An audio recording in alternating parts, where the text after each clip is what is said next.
Hi guys, it's Dom here from eSports News UK. Today I'm joined by a very special guest. It's Dan Wyatt, also known as Foxdrop, a UK League of Legends streamer. Thanks for joining us today, Dan. No, thank you for having me. It's a pleasure to be here. Cool. Okay, so I guess to get started, then the obvious first question is, could you tell us a bit about your background and how did you get into League of Legends and streaming to begin with?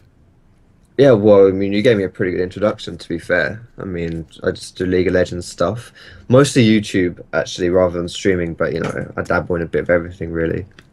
Uh, but yeah, I mean, I got into the League, the way everyone else gets into League, their friends were playing, and I was like, at the time, my friends were just, I was like massive into Counter-Strike, and my friends would always drift between different games every now and then, and I remember specifically thinking, because I just blown 40 quid on COD something. I can't remember which one it was. And they played it. I played it once. 57 minutes on record I have on Steam. I played it once and that was it. So I was like, all right, I'm not going to get into this game, this League of Legends game, because you guys are going to get bored of it and we'll move on to another game and I'm not wasting my time and money. And here I am 6 or 7 years later, still playing League. So yeah, I mean, I got into League that way. YouTube, I just fell into it. I got good at the game just because I was playing it a lot, and I was like, wow, I don't know. I just figured I would. I don't know, really. Just that happened. I was just like, whatever, let's just do some stuff, and I did some stuff, and I kept doing stuff, and here I am professionally doing stuff. So yeah. Nice, nice. And can I ask what sort of made you want to create those sort of instructional videos? Because I know you have your Road to Masters series. You have a nice mix of sort of informative and entertaining as well. What made you want to do the? Because I think your informative videos. You get a lot of videos out there on YouTube where people are saying this crazy build or how to play this champ mid, but they don't actually say how to do it. They Mm. just, it's just the full game, and you often don't see what the intricacies are. What made you want to really educate people? Yeah, I think the biggest one is just like playing to my strengths. Like I feel like that's what I'm good at. I'm good at educating people. I think it comes more naturally to me. I mean, you said there's a good balance between entertainment and educational. Firstly, thank you. That's a very nice thing to say. But secondly, that is like what I want to have as well. I feel Mm. like that's my strength as well, is that I do have a personality. I think maybe this is something which is just quite common with the English folk doing streaming and stuff. They tend to have some personality. Maybe it's just the way we speak and talk about like fish and chips and cups of tea. Saying that, there's an empty cup of tea right here. Maybe it's just that which appeals to like the whole global audience. I don't know what it is, but you know, I feel like that's kind of my strengths. A lot of other YouTubers, in my personal opinion, they're very good at making videos, but they don't necessarily have the personality to really kind of that oomph there. But going back to like your original question though, about what made me want to do educational stuff, Mm. like I said, it's kind of just what I was best at, and it's what I felt most comfortable doing because I got good at the game. I thought I learned a lot, and yeah, I don't know what kind of spurred me on to actually turn that into like an outward thing, like teach other people, but Mm. I feel like that's what I'm good at. I'm good at my strength as a YouTuber, I feel like, is taking concepts and ideas and turning them into a format that people can digest and absorb for themselves. Like it's Yeah. all well and good to have the information yourself, but to actually be able to get that information to someone else's head, like transport it from your brain to someone else's, that's not as easy as it sounds. So that's what I thought I was good at, so I just did it, I guess.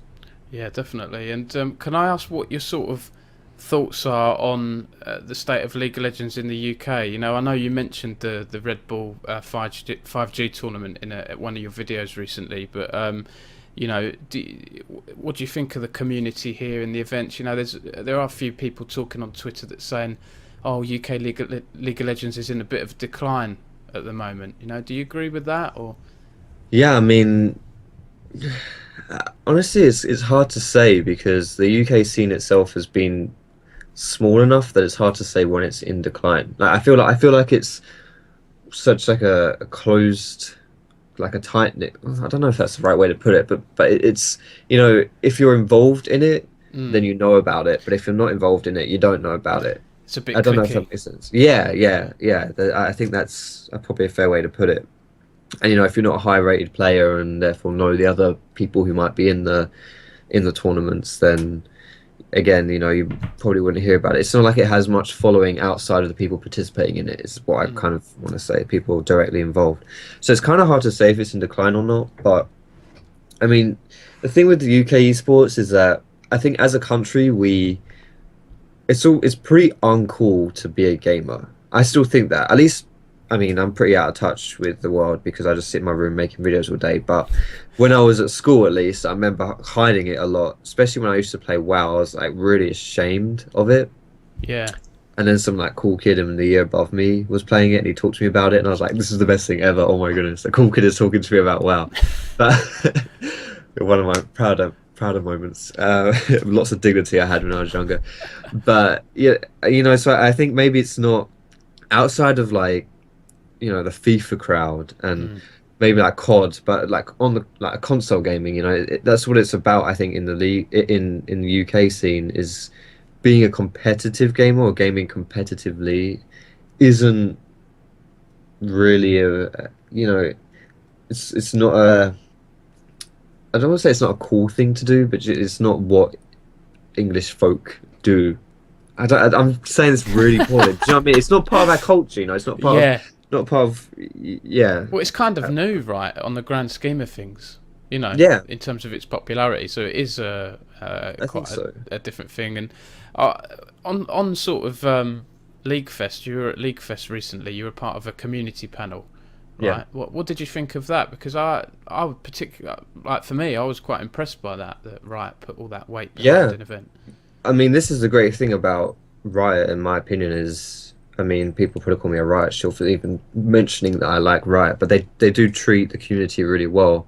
I mean, Riot doesn't have like, I don't even really know how many employees they have, hundreds, compared to like Valve, who has like 5 people working on Dota and CS:GO. Like there's a reason why they hire so many bloody people, and it's because they actually do things properly. Like there's a proper process about it. We have like 20 patches a year, which is quite a lot really compared to most games. Like Smash has had like 1 patch in its entire existence, and it's been out for like decades. That might not be factually accurate, but it's something like that. Yeah. So and they do. Yeah, as far as being a content creator in like the League of Legends scene, as long as you're not someone who makes constant like Nazi, 9/11, porn, hentai, those kind of jokes, then you're in Riot's good books, and they look after you. Really, they do nice things to you. I'm not saying that Riot, give me money to make videos or anything like that. They don't do that, but it's they do take care of the community, and they do view content creators as part of that community as well, or kind of like, I don't want to say figureheads in the community, but you know what I mean. Like if they're going to do an event, they'll put a lot of effort into it, and then they'll be like, okay, we need people to come through, and so they get these big like these pro players or ex pros or like us, like YouTubers and stuff involved. Yeah. And when was the last, I can't even think of the last event like like Valve or Blizzard. Blizzard has BlizzCon, but I don't know if any of like the official, well, not official, but any of like the big WoW streamers get invited. I mean, the biggest WoW streamer, one of them, I mean, they banned him from the game, didn't they? Recfor, whatever it was, he got banned for like, account sharing or something. So not to say that Blizzard was in the wrong or anything, but do you know what I mean? Like Riot do it properly, and I feel very fortunate to be in that position where I'm making content for a game for a company that actually, do you know what I mean, cares about the community, and therefore I get a lot of love in as well. Yeah, I kind of agree. I think Valve, they aren't seen as being very, I don't know, personable within the community. Riot, obviously Valve have the Dota 2 International and lots of CSGO events and things, but it's not very community focused. League is, those guys at Riot, they really know the community well, whether that's the memes or the serious eSports stuff and everything. Yeah, I think so. I think so too. I think just as, sorry to interrupt you, but no, it's fine. Just to like clarify, I don't want to like seem like I'm like taking a shit on Blizzard or Valve or anything like that. Like the way they handle their games themselves, I mean, it's fine. I don't really, but it's like, for example, there was a huge problem with CS:GO. This is ages. I used to play CS:GO like ages ago, like years ago, and there was a huge problem where there was loads of cheaters, but Valve wasn't they weren't doing anything about it, and they weren't saying anything. They were completely quiet. Nothing was happening. Everyone's getting really angry and really frustrated. And I remember thinking, like at the time, if there was a big problem, like a fundamental problem with the game like this, where it's completely ruining the experience for a lot of people, Riot would at least have said something about it. You would think, and they would have like. I feel like they would tackle problems faster, and like Valve didn't do anything for months, and then they suddenly like whipped out this massive like ban wave, and they'd sorted it eventually. But it's like it's frustrating to be, part of a community for a game which doesn't seem to really. I don't want to say it doesn't seem like they care about you, but isn't community focused, which I think Riot is actually a very community focused developer. My next question was going to be around the UK scene, the UK League of Legends scene. A funny tweet you put out recently. You called the UK mid laner Brixton a toxic, washed up UK eSports gnome on Twitter recently. Which made me laugh. So, how do you know Brixton? And do you follow the scene that much in the UK? Yeah, I mean, I don't follow the scene too much, honestly. I know some people in the scene because back in the day, especially, I would play with them a lot, like in like the higher elos. Like, I mean, my main account is like Diamond 299 LP. It's still up there, but back in the day I was like higher, yeah. But so I don't really know a lot of them or follow them specifically. But Brixton, I know. I met him actually last year at Worlds. Yeah. Last October. He was he knew some like mutual friends or whatever. Like I think it was some OBC people. And so I met him there, and yeah, I think like I remember the second day I met him, he was pretty drunk and he kissed me. I think it was because like the day before we went out to dinner somewhere, some Italian place, and I thought it would be nice if I paid, just because like I don't know, why not? I mean, I saved all my YouTube money, why not like whatever, pay for dinner for people. And then the day after, because this was like the first day I met Brixton, right? There was loads of like Munchables was there as well. He's a caster for ESL. I mean, there was a lot of the OBC people again. Loser Fruit was there as well. Actually, she's not from the UK. She's not part of the UK scene. But basically, there's a few people there, and this is like one of the first times I kind of met a lot of these people. And I think Brixton was kind of shy, because we just met. And then the day after, when he actually had the liquid courage, to come up to me and thank me for dinner, he just gave me a kiss and then left. So yeah, so me and Brixton got a little bit back, but I friends with him from that, and I played with him and stuff, and I see him at events every now and then. I saw him at League Fest actually, and just any opportunity to deliver some quality banter on Twitter, why not? Yeah, exactly. Yeah, I think he's put that quote in his Twitter header now. So, yeah, it's good. It means a lot to him. And did he kiss you because you took him out for dinner? It wasn't just you and him at dinner, right? No, it wasn't. It wasn't that kind of kiss. No, it was. It was one of the. It was a kind of a swoop in on the cheek kind of thing. Yeah. One of those, like, before I knew what was happening, it was gone. Gross Gore also gave me one of those kisses, but he was very drunk, and he was also doing his Snapchat thing. So yeah, he's like he's out of control. That lad, he's crazy. But yeah, it was something. Yeah, cool. Okay. So you've previously said, I think I read a Reddit Ask Me Anything you did a year or so ago, that you said that you'd never try and go pro or play for a team, but would you ever do something like League Fest if there was like a community event, or would you play one off as a sub or in a showcase match or anything like that? Man, it's funny you say that, because like I have the reason my desire to not go pro is mostly entwined with the fact that I could put in, like, you have to work really hard to go pro. You have to be really good for starters. I think I fall short of the first criteria there of being good enough to go pro. But say I was good enough to go pro, you have to work really, really hard, and it like completely consumes your whole life. Plus, I'd have to move away and move to Germany. And I don't know. I just don't think I would want to do that really. I'm much happier doing what I do now. But as far as like being part of like an UK esports scene, It has actually crossed my mind a little bit. I would like to, but like I would like to do it if I felt like I was good enough to do it. And right now, with making videos every day, I try to do this road to masters, like you mentioned before, and I'm not that far off. I started in Diamond 1, dropped to Diamond 3, but I'm almost back in Diamond 1, you know. But I don't. I mean, I only play on that account now. I kind of handcuff myself a little bit because I only play on that account when I'm recording for my road to masters. Yeah. And the last time I played because of like problems with editors and stuff was like 10 days, almost 2 weeks ago. You know, I don't play enough to really be good enough to feel like I could compete in a. But I mean, have you ever heard of Scudsy? He's a Yeah, on XL yeah, eSports, XL. yeah, the jungler, yeah. He's the jungler for there. I mean, I know him because I met him in solo queue. Like, I Right. played with him. I think this was at the end of last season actually, but you know, I played with him. So it's not like my skill level is that far different to all these like to the UK scene, but I would like to honestly just get a taste of the competitive stuff because I am quite a competitive person at heart. And I quite like the team environment and I like to see what I could do in a team environment, but I don't think I would have the time to dedicate to like doing it proper. You know, Yeah. firstly being good enough in myself, but also to dedicate, you know, like the responsibility of being a good teammate where you show up to practice, you practice with them, you work with your team to improve the team, to improve yourself, you know, that kind of stuff. I just don't think I would have that, you know, the time to do that really, which Yeah. is sad. As far as you mentioned show matches though, I wouldn't be against that. That would be kind of fun. Yeah.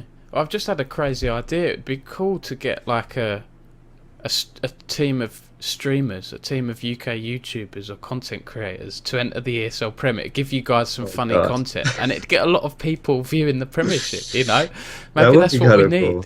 Yeah, that would be kind of cool. I mean, there's off the top of my head, you got Huzzy.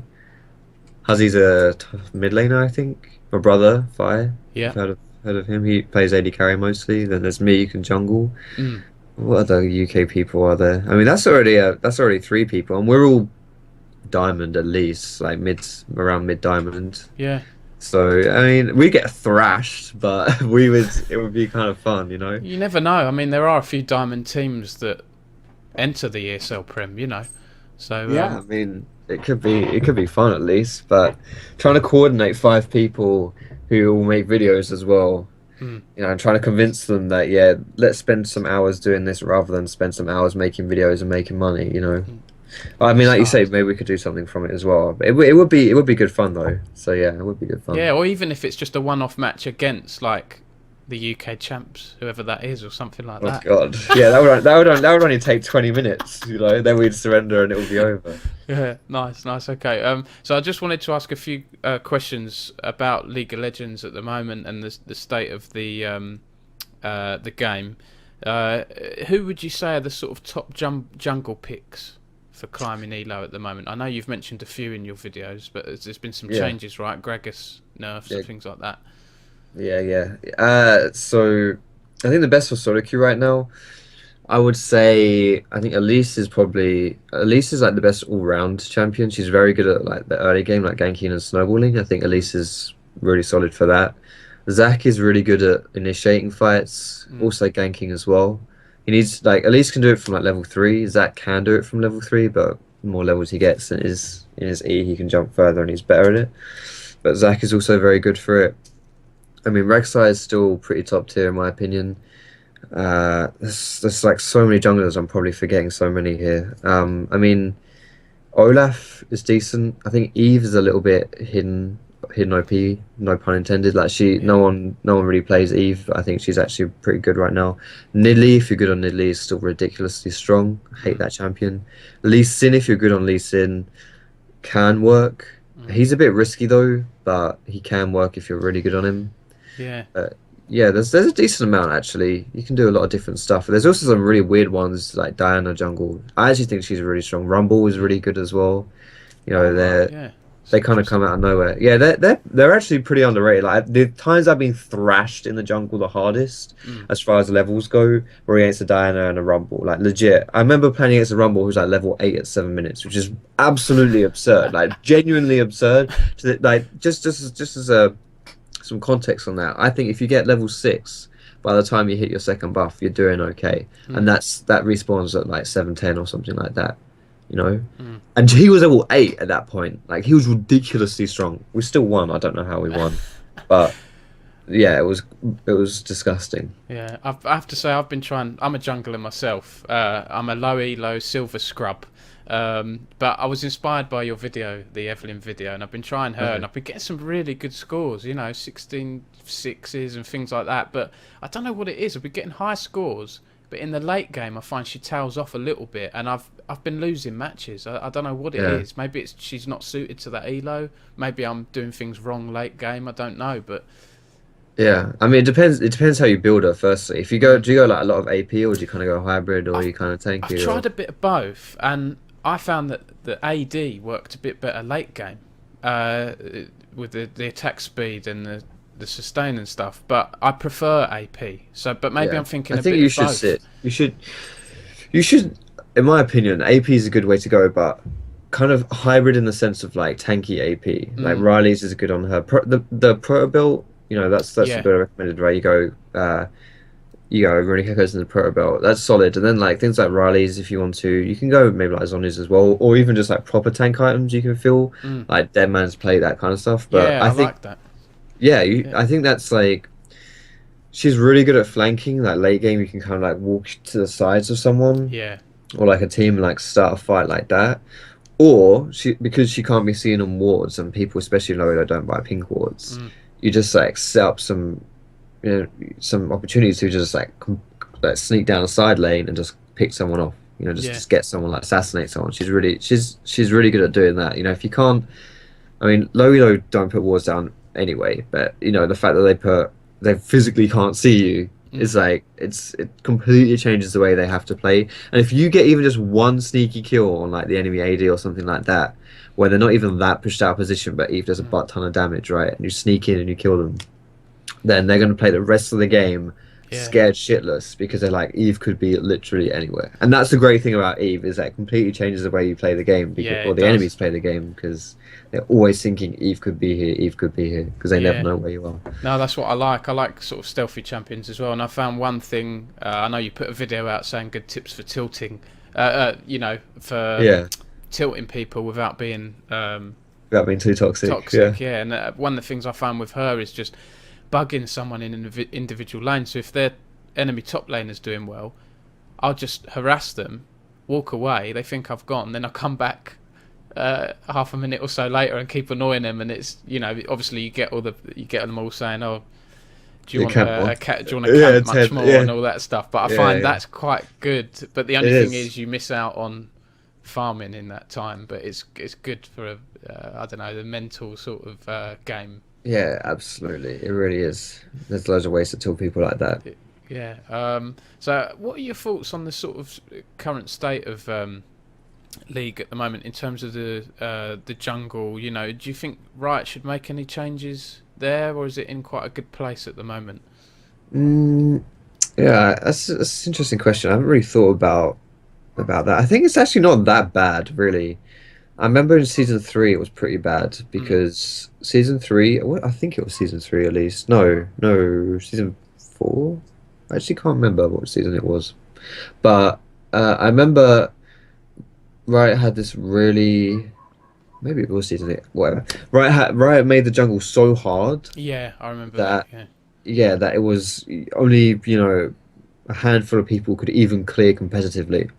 Because that's the thing with being a jungler, being a good jungler, making a jungler work, is it all boils down to the bones of it are, can you clear the jungle efficiently? If you can't do it, you're gonna suck as a jungler, more or less. Like, that's, unless you're someone really cheesy. Like Sacco isn't great at clearing the jungle, but at least he builds AD, so he gets better at it. But but he's just cheesy in ganks all the time, so it's fine. If you can't clear the jungle, you suck. But in this season, there's loads of, I actually think so many more junglers are viable, and even if you pick junglers that aren't traditionally viable, you can still work with them, because Hunter's Potion just like solves a lot of your problems by itself. If you're wanting to play a mage in the jungle, Runic Echoes is really good to help you clear the sustain, like the mana it gives you back, the damage it gives you for clearing as well. Like that's really good. And even if you're a tank, you got the Cinderhulk, and that's like, that is really good as well. So there's honestly the variety in the jungle is really nice, so that's something. I don't really know what other kind of changes because I actually think that it's in a pretty good spot. The fact that Devourer or the Bloodraiser, yeah, Bloodraiser isn't like whenever Bloodraiser champions become really strong, that's a problem because that's just like they farm like they it's not fun to play with or against, in my opinion. Like the Bloodraiser, especially when it was stacking, like Slated Devourer, right? I Yeah. always suck at saying that word, devourer. Devourer. It's like there's four syllables, but I turn it into like a two-syllable word, devourer.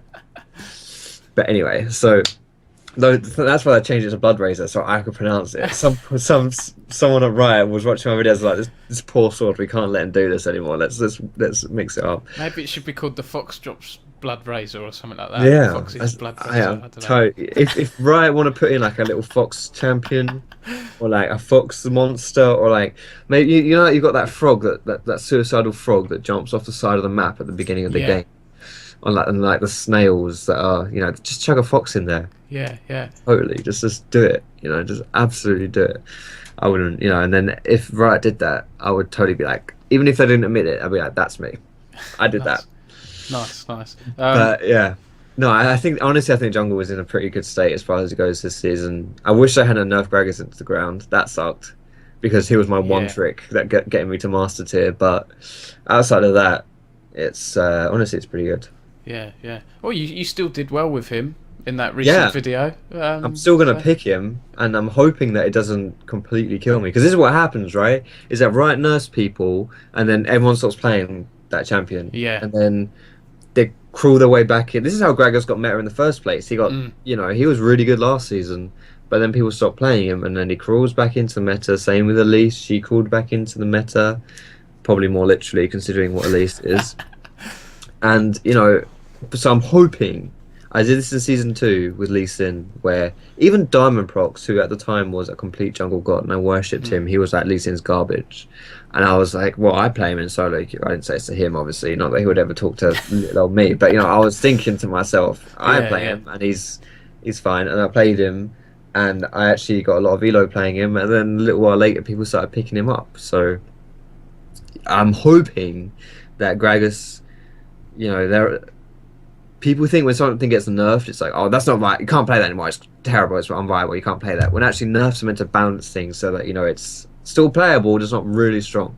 I think Gragas was a little too far nerfed. A little too far on the get the fuck out of here scale. Yeah. But I'm hoping that it's still at that point where I can play him and maybe squeeze my way into master tier by just by playing Gragas. Yeah.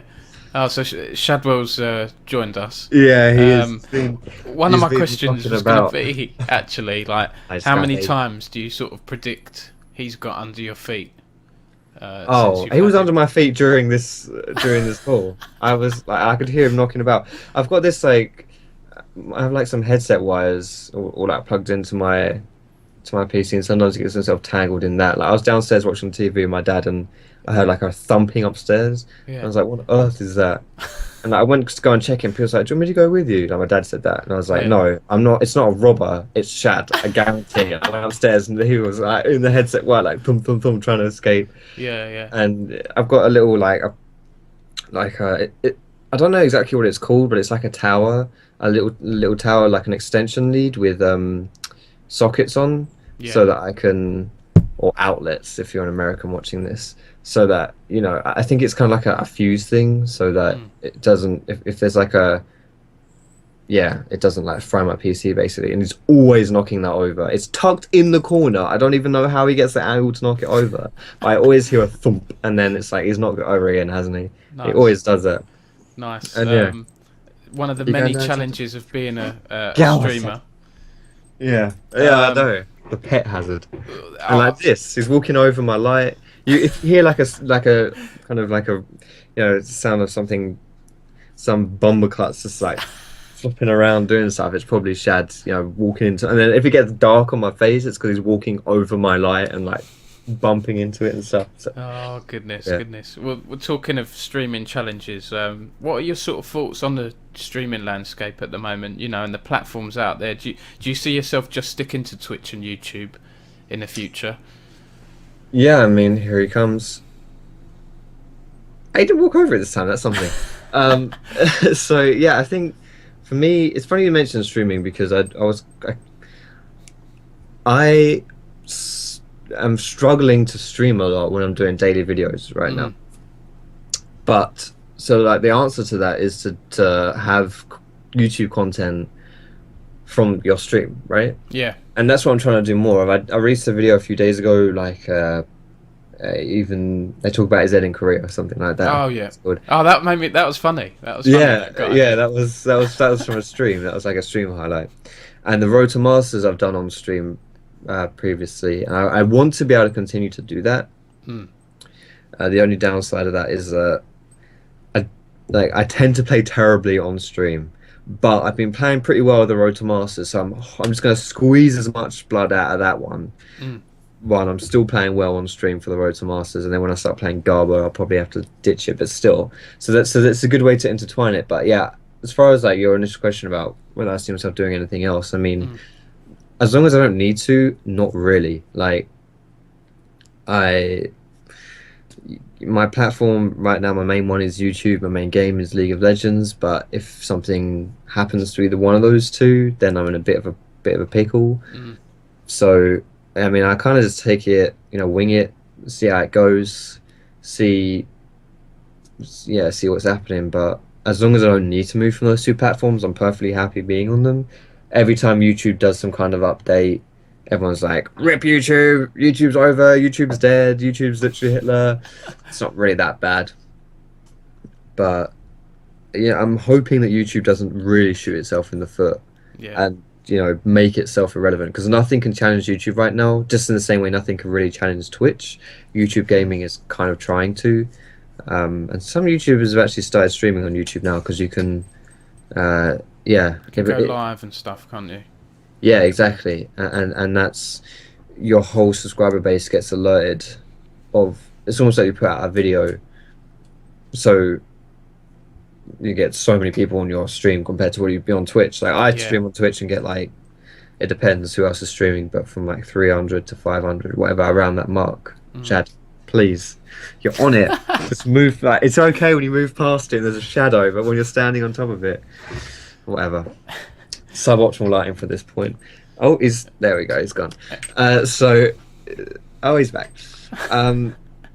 But yeah, but if I was to stream on YouTube, because it would go out as if it was like a proper video going out, then that gets like, my proper videos get, within the first few hours, like 20,000 views, and obviously there wouldn't be 20,000 concurrent viewers because people watch and then they leave, but it's still a few thousand it would be if I went live on YouTube, so I'd get more viewers, my stream would be bigger, so it's an interesting prospect, that it's evolving a little bit, and Twitch is releasing this VOD thing, so that might try and challenge YouTube. I highly doubt it will, but it might try to. So who knows? But I don't see myself moving from Twitch to YouTube anytime soon. No, fine. And in that Reddit Ask Me Anything you did last year, you gave some advice to streamers and YouTubers looking to grow their channels. And one of the things you said I thought was quite interesting was like, having the desire to get rich, get big quick are kind of bad motives, and that will show in your work. And there seems to be a lot of drama surrounding streamers nowadays, and streamers focusing on the money side. You had the controversy with T Martin and Syndicate not disclosing that they own CS:GO, things like that, which are all at the end of the day revolving around money and revenue generation. And there's been some other controversies recently. There was a streamer who was sort of almost begging for money to live on in a GoFundMe video, when it turned out he actually still had a decent amount of money and things like that, and got called out and lost a lot of subscribers. What are your thoughts on streamers making money and the controversies, and maybe not being straight with their viewers? Do you think it's a problem? Yeah, I mean, I think that anytime you're dishonest to your audience is bad. Like I don't think I mean, it's an interesting one because I feel like the community has a bit of a view where anytime someone like a YouTuber or a streamer is obviously making money from something they're doing, like a sponsorship, that's immediately bad, which I think is a wrong way to look. Like, I don't think that's fair. Every time we take a sponsorship doesn't mean we're evil people. Yeah, you know. I mean, just look at, if you watch TV, you know, if you watch the Premiership or anything like that. I mean, that was called the Barclays Premier League for how long? I mean, that only stopped this year, right? Yeah. Boom, in the title, Barclays. That's a sponsor, is right there. You know, it's already in your face. Yeah. Like, if you're willing to kind of sell out, so to speak, the very title of the British Premier League, the biggest like football league in England, and I don't want to say worldwide because obviously, you know, Spanish leagues, Italian leagues, they're massive as well. But as far as like following goes and stuff, like, it's a huge league, and in the title, you've already chucked out a sponsor in there. You know, like, I don't think people realize just how bombarded by sponsorships they are in like everyday life and how just normal it is almost. Yeah. I mean, you watch a TV show, it lasts 30 minutes, but then if you watch on Netflix, it's 20 minutes because you've got, you know, 10 minutes would have taken up the adverts on TV, right? So, you know, so I feel like people are already going to have a negative view when YouTubers or streamers do sponsorships because, oh, we're selling out, we don't care about our audience anymore, we just want to make money. I think it's not true whatsoever, at least as far as it goes. Like, I'm not doing a sponsorship because I hate you and I want to milk you for money. I'm doing it because I earn extra money. Why can't you just be happy for me, kind of thing, you know? Yeah. But that aside, that doesn't mean I'm trying to absolve every streamer and YouTuber from every kind of money-making scheme that they have. Because, yeah, like I say, if you are dishonest, then that's bad. Like, you should never mislead your audience. There are some times where it gets a bit grey. Like, for example, if I am endorsing a product, like a sponsor thing, and I say, yo, check out this cool thing, it's nice, it's helped, like, you know, that kind of thing, you could say, oh, you know, that maybe I'm misleading my audience there because maybe I don't think that. But actually, I only really take on sponsorships where I do think it's a good product, because else, you know, I'm not, it's not in my best interest to completely sell out for something that's total wank just so that I get money, you know, because that's gonna bite me in the arse. There was a bit, I don't know if you remember What the Fast. Do you remember that from ages ago? That was a sponsor for, got so much drama around the YouTube scene because it got painted as this like quoted like snake oil. The person who exposed the What the Fast said it was snake oil, literally meaning that it does nothing, it's just a con, it's a scam, and loads of YouTubers were partnered with it. And what it was a VPN, so that if your ISP had a dodgy connection to the right servers, which was not unheard of, especially in America, because I don't know whether it was a problem with the right servers or ISPs in America sound bloody awful. Let's just point that one out there. You know, like Comcast and Cox and Time Warner, they all sound awful. But either way, no, they didn't connect to the league server very efficiently, right? So they'd get a higher ping in their games. So What the Fast was a VPN that did connect to League efficiently. So as long as you could connect to What the Fast properly, then you would lose ping. A lot of people actually saw this. I remember some of my streamer friends actually. She said, "I've been having high ping recently, but I used What the Fast and it's gone down. I don't know if this is right." It's like that's literally exactly what it's meant to do. Like the very fact that you're questioning that is just the product of the fact that everyone in the community has branded this as like some bullshit program that doesn't work. But that you're using it and it's working because that's what it does. That's what it's meant to do.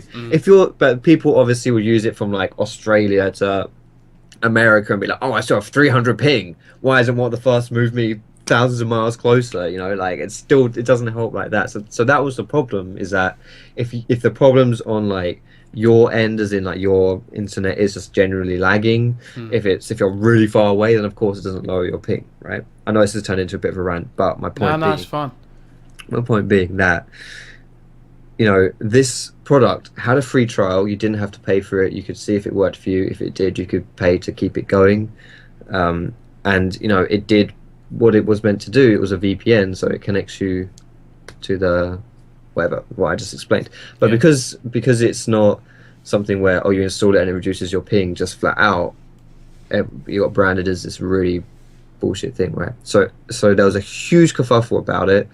Most well, it's not a thing anymore. It still exists, but it's not a thing for sponsorships because everyone had to drop it because everyone who had a what the fast sponsorship was like, oh, you're scamming your viewers because it's like it doesn't work, it's bullshit.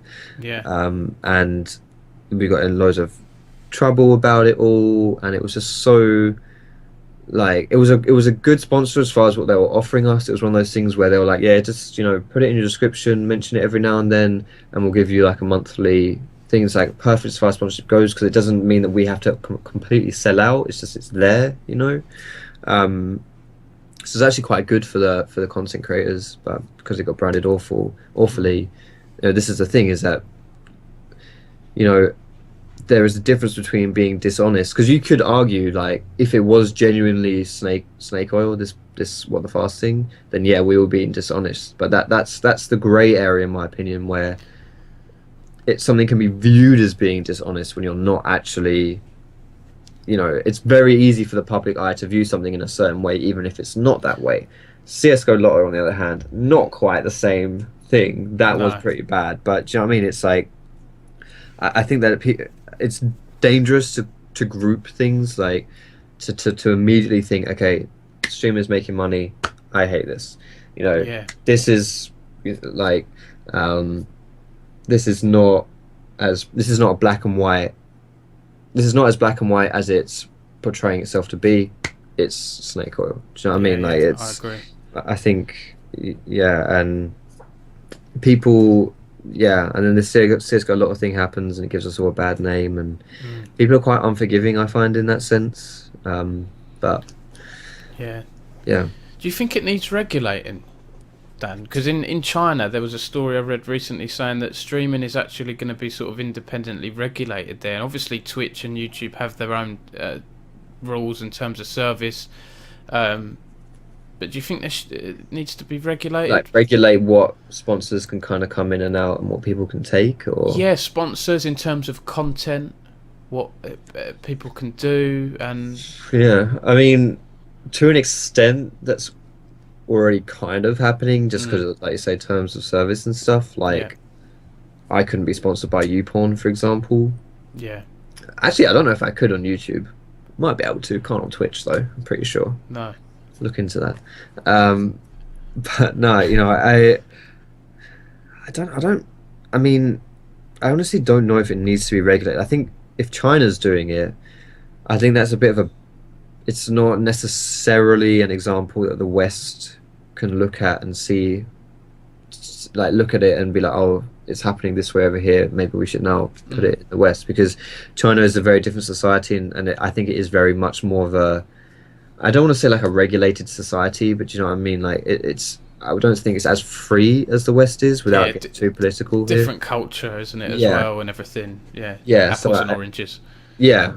No, exactly. So I don't think it should be necessarily regulated, because I don't really think that people make that bad of decisions. I think that if people do dumb stuff, they should be punished for it. But I don't necessarily think that you should regulate what it is that people can do, because it's really few and far between. Honestly, like the Phantom Lord stuff, the CS:GO Lotto stuff, that was big news for a reason, because it doesn't happen very often. It's like whenever there's a plane crash, it's news everywhere. You hear about it everywhere.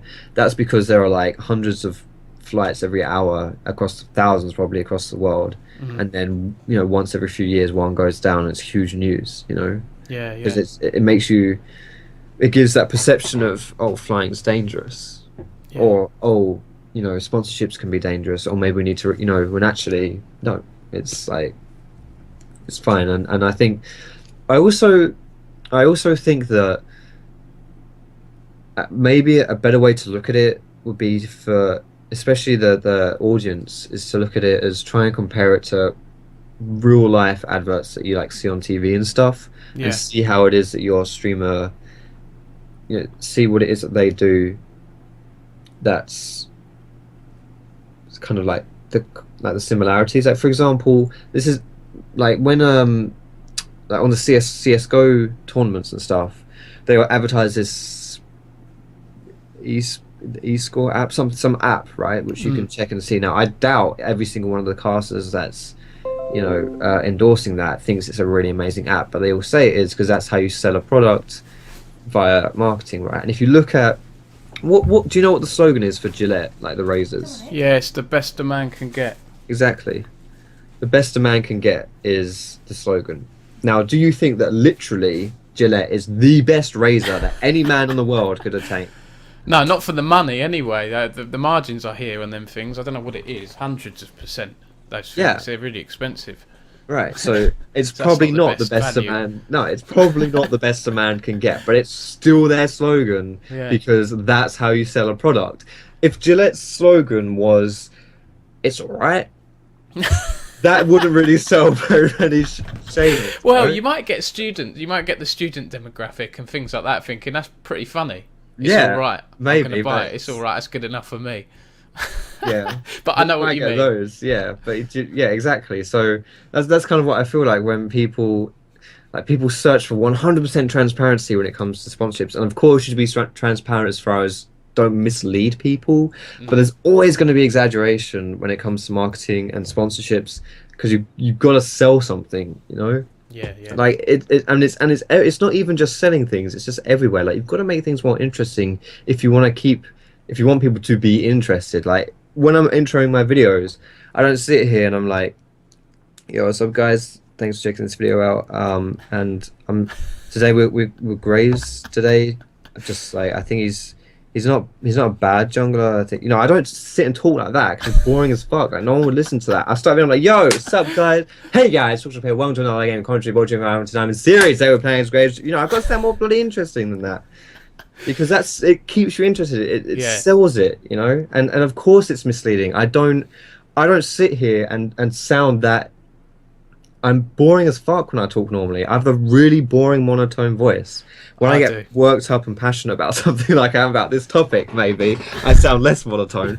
But it's not what I'm like in person. Really excited and like up and energetic, and unless you grow score.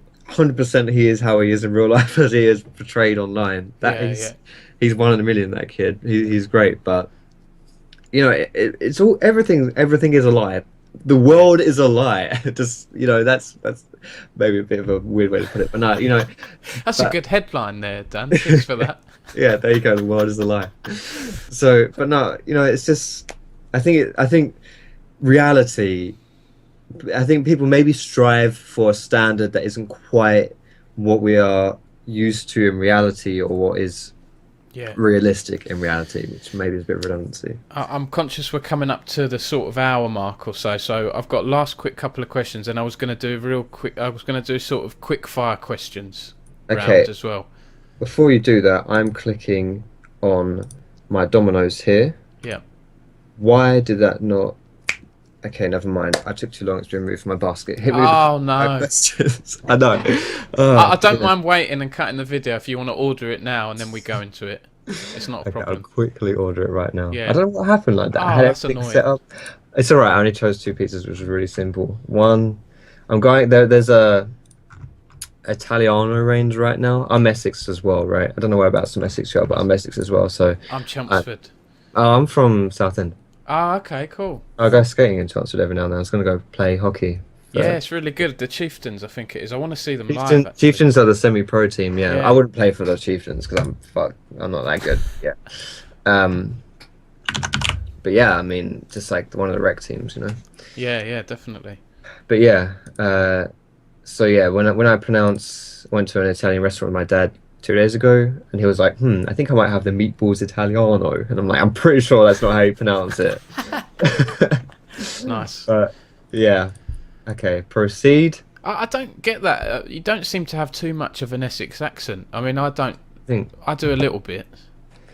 It depends though. Like most people from Southend, they kind of speak more like this. You know what I mean? Like they sound more like from Essex. You know what I'm saying? Like I don't really have that much of an Essex accent. Like I think when I was maybe it's because I'm more used to being around, like being online and stuff. Like I spend more time with maybe like American people and stuff. You know what I mean? I don't really have much of an Essex accent, but I mean, a lot of people.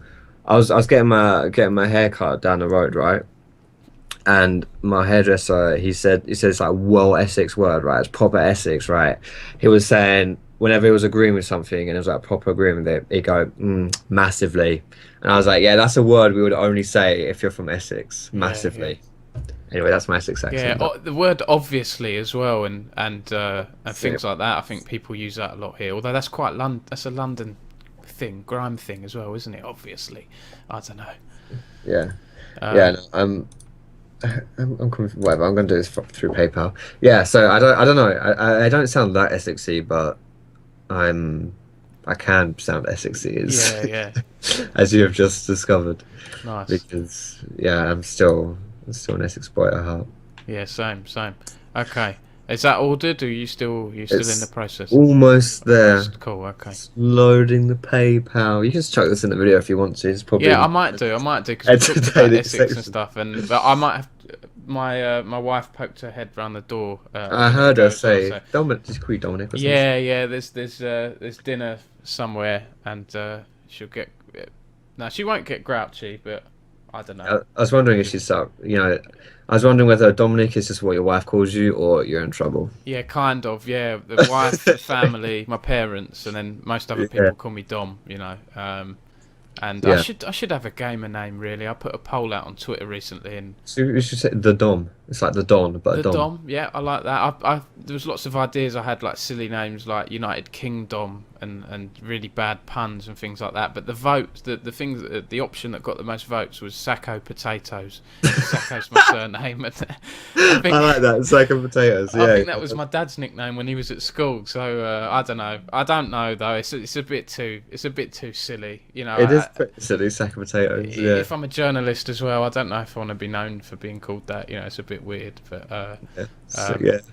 well, Yeah, that's true. Anyway, I'm ordered now. okay, So, cool. Okay, so last couple of questions for the quickfire round. I was just going to say, what's it like having a brother who also creates content? Do you guys uh, get competitive, or is it more of a friendly thing? I mean, I think overall it's good. I like it. It's nice having a brother in the biz because it's a bit too Essex still. I need to get out of that that one. But no, it's not bad honestly. Like I mean, we get on perfectly fine. We're good friends actually, and yeah, it's nice to talk to someone about it. It's nice to him and I have really good chemistry as far as like banter and stuff goes. So Mm, we make videos together, and it's a lot of fun because we just we click really well. yeah, Um, yeah, and as far as like competitiveness goes, there's always gonna be competition between brothers. That's just how it is, right? But yeah, we're not that competitive. I think he'll probably be more competitive than me because firstly that's kind of who he is, and secondly he's like the older brother, so he can't. I can't be a bigger channel if I'm the younger brother. He has to be bigger than me. So I reckon I don't know whether that's true or not. I could be completely making that up. yeah, yeah. But I could imagine that. Just like that could be a good motivator. But honestly, he's blowing me out of the water right now. Like he started doing like YouTube like properly. I would say this year, like doing daily stuff and really working hard on it. And he works bloody hard. And he's like ridiculously successful right now. Like he's Mm, growing really fast. He's got crazy views. He's doing really well. So he's like, there's no competition there really anymore. But it's I don't. I personally don't see much competition, and honestly, I never feel like he cold shoulders me because of anything. So yeah, yeah, there's not. I don't really think there's much competition, honestly, because I feel like if he was trying really hard and not getting anywhere, I think he would have a different view on it, and maybe me as well. But because I think we're similar levels of success, so to speak, on mm, YouTube, we're in a similar boat. There's not really that much need for competition. yeah, So now for me, it's just a nice thing. It's nice to be able to talk to someone, to be really close to someone who does YouTube as well. To go to events together is a lot of fun. We went to League Fest together and did stuff together, so that was a lot of fun. Having him around is cool. Getting with him fun, like I say. So yeah, just ultimately, it's good. I like it. cool. And I guess lastly, what are your sort of plans for the future? You said you're sticking to Twitch and YouTube. What's next in terms of your content and plans? Are you going to do anything different or Uh, play to your I mean, strengths? Yeah, play to my strengths. What, quit? Is that what you're saying? No. No, no. I want to. So for me, I really want to step up the road to Masters. Mm, I know the season's ending, so obviously in the near future, I'm probably going to do a lot more road to Masters and these like Unranked to Diamond videos because I kind of need to hit Diamond and I kind of need to hit Masters, and I'm running out of time. The Unranked to Diamond, I feel a lot of pressure, and I probably won't do that again, honestly, because I just I hate the pressure of feeling like, okay, I have to carry this game because I'm teaching you guys how to carry in solo queue. If yeah. I fail, if I suck, if I have a bad game, I can't like it just doesn't work like that. And Mm, it puts a lot of pressure on me, and it means that it can be very inefficient use of my time because I can record some games, play awfully in them, and I'm like I can't upload that, I can't use that, and I waste like hours just you know being crap. So that's something which in the near future I'll probably like bust a lot of those out to really get the goal, but yeah. like as far as like a bit further on in the future, probably won't see much of that coming back. But I will still do gameplays because I like doing them. But I'll try and find different ways to do them.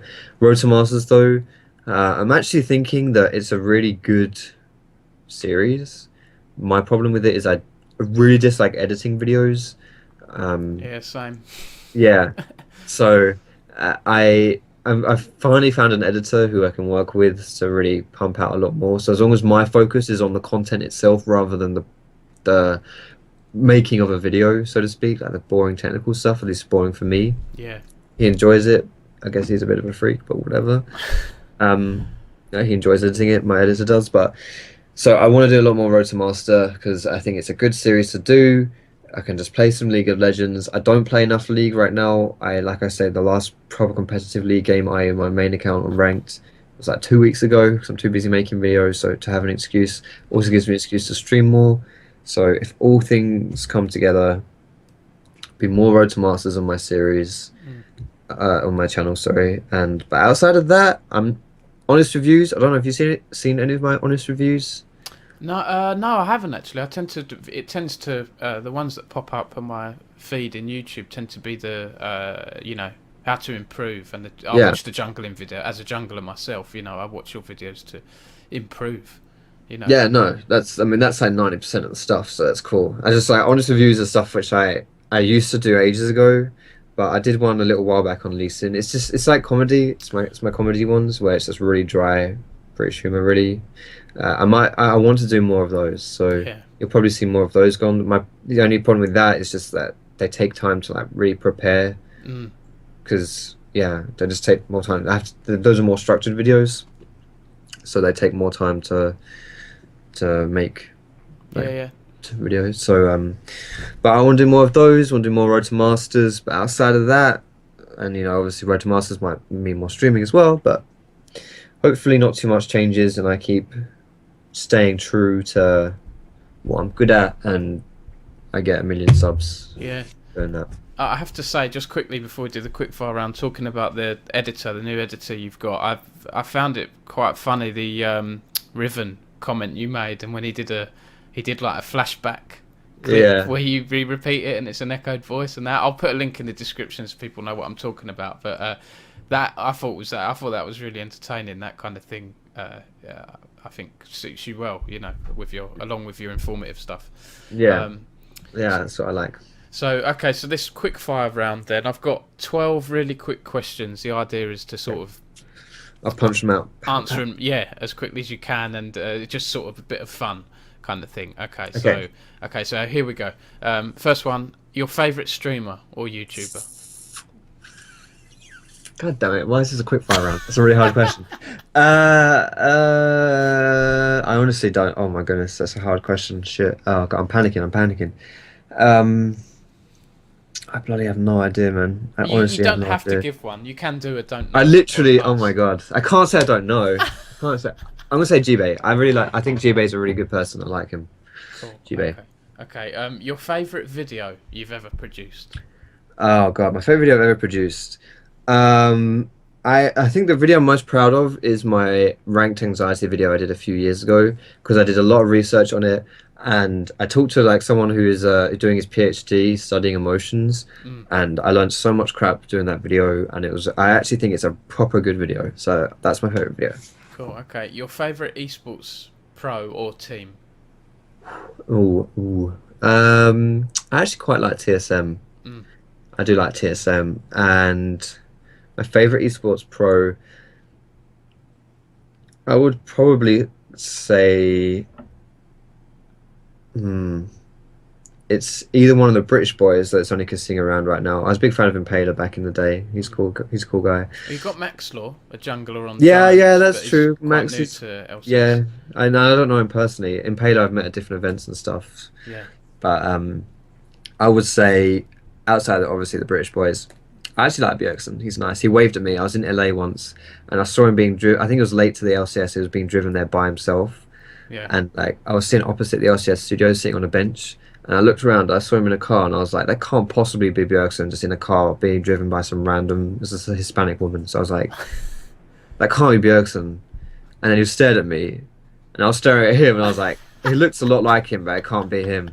And then as he pulled off, he waved at me. And I was like, "Oh shit, it's him! It's Bjergsen!" Because I know him just through Twitter and shit. Oh, and nice. then he tweeted at me afterwards, so I was like, "Holy shit, that's actually him!" So we had a moment. Nice. Nice. So yeah, you know. Do you believe in Elo Hell? Does it No. exist? No. No, it doesn't. Okay. I was going to say why the name Foxdrop is something to do with Bloodhound Gang, right? It is, yeah. Yeah, it's so... Bloodhound Gang, when I was like 13, 14, I was playing WoW, looking for a name for my new character, who's actually my character that I'm playing now on WoW. OG Foxdrop. My friend had shown me the Bloodhound Gang song, Foxtrot Uniform Charlie Kilo. I thought it was a funny song, it was a good song, the music video made me laugh. Went to name my character, misremembered what the song was called, so instead of Foxtrot, I thought it was Foxdrop. Boom, Foxdrop. Nice. Okay. Your number one tip, brief tip that can help people become a better League player? Accepting that there is no Elo Hell and just like being very self-reflective. The less you blame external things and the more you take on yourself and be like, okay, I fucked up here. Yeah. Then you work on those things you mucked up on and you improve. Okay, cool. And I know we mentioned tea earlier. How much do you love tea on a scale of 1 to 100? I'm going to put myself at a solid 7.5. Okay. Because I'm not someone who is proper addicted to tea, but I am someone who sits here and I'm like, I fancy a cup of tea more than one time a day. Yeah. So I'm going to say 7.5 out of Okay, cool. 100. Well, 75. 75. Yeah. Yeah, okay. It's a bit of a weird, stupid scoring scale. Maybe I just didn't want to be too normal with that. No, it's all right. The more out of you have, like the higher the number is, the more accurate an answer I can give, you know, without having to go into decimal points, which is messy. So I respect it. Nice. And on the subject of tea, what is the best cup of tea for you? Best cup of tea is, I just like classic, you know, some PG tips, some whatever, just classic. Actually, fair trade I'm using right now, it's not too bad. Classic cup of tea, filled almost to the top, hot water, boiling water, of course. Yeah. And then a dash of milk, nothing else. That's my perfect cup of tea. Nice. I don't drink tea or coffee. I got from the Reddit Ask Me Anything that you like tea. But had you known I don't drink tea or coffee before? Would I have accepted this interview? Yeah. Well, that's a question I don't feel comfortable answering. Alright, cool, no problem. What's the weirdest thing someone has ever said to you, like in a YouTube comment or on Twitter or anything? Yo. I have a saved file on my PC called Shit Fan Save. And nice. I have got... Okay, here we go. I'm going to read you an email. It's a bit long, not that long. That's all right. This was titled Big Cock Fox, so it's probably pretty good.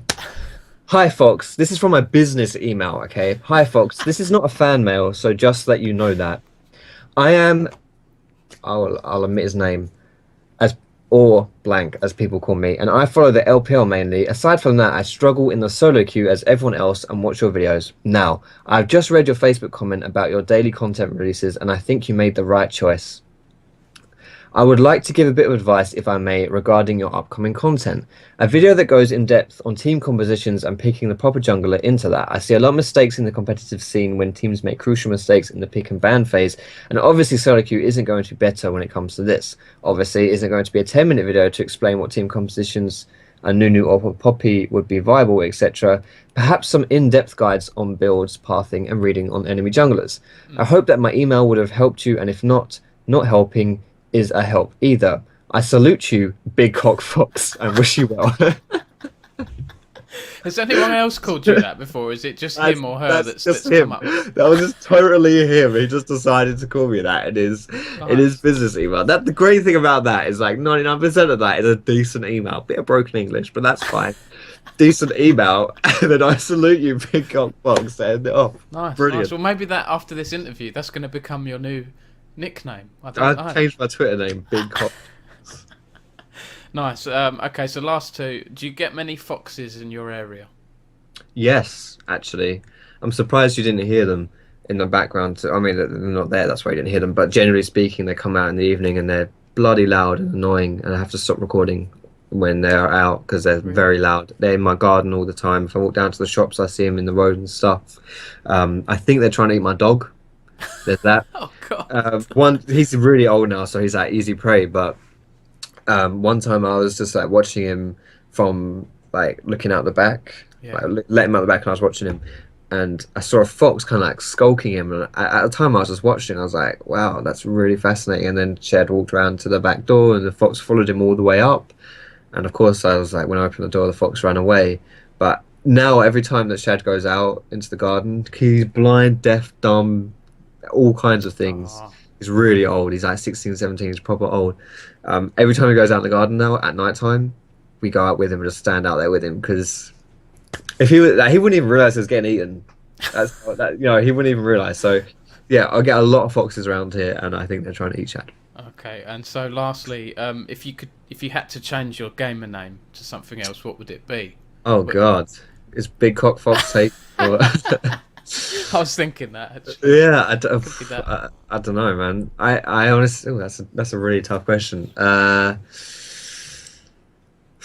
I mean, okay, I can tell you some of my old school names for my WoW characters.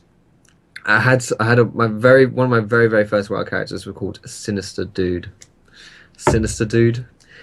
which of course all my friends referred to me as Sinister Pube. So that was that. And nice. Rad Dan is another one, which that was all my like username for everything when I was like 10, like Rad Dude Dan. So I wouldn't use either of those, but I can't think of anything else I'd call myself. So it almost sounds like Radu Dan's Death Cap. Right? Yeah, Radu Dan's Death Cap. Yeah, that's somewhere up there. Yeah. Nice. Cool. Okay. Well, listen, Dan, thank you so much for your time. It's been an absolute pleasure. Is there anything else you want to add, or any mentions or anything you want to make? I mean, shout outs to all my sponsors that is going to immediately give dislikes to this video. No, I'm kidding. I don't have any sponsors right now. Shout out to the people who might want to sponsor me. Get in touch. But do it on the D-low, because people don't like that. But no, thank you for having me here. It's been lovely chatting with you for this time. My pizza's out for delivery, so that I'm looking forward to that as well. And big ups to the UK esports scene. You're like that child out of 5 that didn't get into the grammar school, but we still love you. Nice, perfect. Okay, all right. Thanks very much for your time, Dan, and cheers everyone for watching. I'll do some articles and things based on this video, and like and subscribe if you liked it. I'm going to try and do more content around streamers as well as just the esports guys. So yeah, let me know what you think and if you'd like to see more of this. Okay, cheers, guys.